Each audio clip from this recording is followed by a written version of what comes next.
বরিশাল সদর উপজেলা বিএনপির নবগঠিত কমিটি বাতিলের দাবিতে মানববন্ধন ও কালো পতাকা প্রদর্শন করেছেন দলের একাংশের নেতাকর্মীরা। শনিবার নগরের সদর রোডের অশ্বিনী কুমার হলের সামনে অনুষ্ঠিত এই কর্মসূচিতে সদর উপজেলা বিএনপি, ইউনিয়ন বিএনপি এবং অঙ্গ ও সহযোগী সংগঠনের বিক্ষুব্ধ নেতাকর্মীরা অংশ নেন। বাংলা কিউআর যেখানে নগদ পেমেন্ট সেখানে।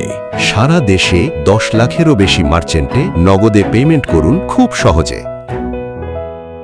মানববন্ধনে বক্তারা অভিযোগ করেন, সদর উপজেলা বিএনপির আহ্বায়ক নুরুল আমিনের নেতৃত্বে ঘোষিত নতুন কমিটিতে দীর্ঘদিনের ত্যাগী ও পরীক্ষিত নেতাকর্মীদের যথাযথ মূল্যায়ন করা হয়নি। তাদের দাবি, বিতর্কিতভাবে এমন কিছু ব্যক্তিকে বিভিন্ন পদে রাখা হয়েছে যাদের মধ্যে আওয়ামী লীগ, জামাত শিবিরের সক্রিয় রাজনীতির সঙ্গে সম্পৃক্ত ছিলেন বলে অভিযোগ রয়েছে। এমনকি মৃত ব্যক্তিদের নামও কমিটিতে অন্তর্ভুক্ত করা হয়েছে বলে অভিযোগ করেন তারা।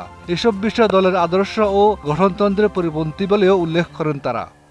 বিক্ষোভকারীরা আরও অভিযোগ করেন, আহ্বায়ক নুরুল আমিন এখনও জামাত সংশ্লিষ্ট বিভিন্ন প্রতিষ্ঠানের সঙ্গে সম্পৃক্ত রয়েছেন এবং সেসব প্রতিষ্ঠানে নিয়মিত আর্থিক সহযোগিতা দিয়ে থাকেন। তাদের ভাষ্য, এমন নেতৃত্বের অধীনে দলকে শক্তিশালী করা সম্ভব নয়। সমাবেশ থেকে অবিলম্বে বর্তমান কমিটি বাতিল করে ত্যাগী, যোগ্য ও পরীক্ষিত নেতাদের সমন্বয়ে নতুন কমিটি গঠনের দাবি জানানো হয়। একই সঙ্গে দাবি পূরণ না হলে আরও কঠোর আন্দোলনের কর্মসূচি ঘোষণা করা হবে বলেও হুঁশিয়ারি দেন বিক্ষোভকারীরা।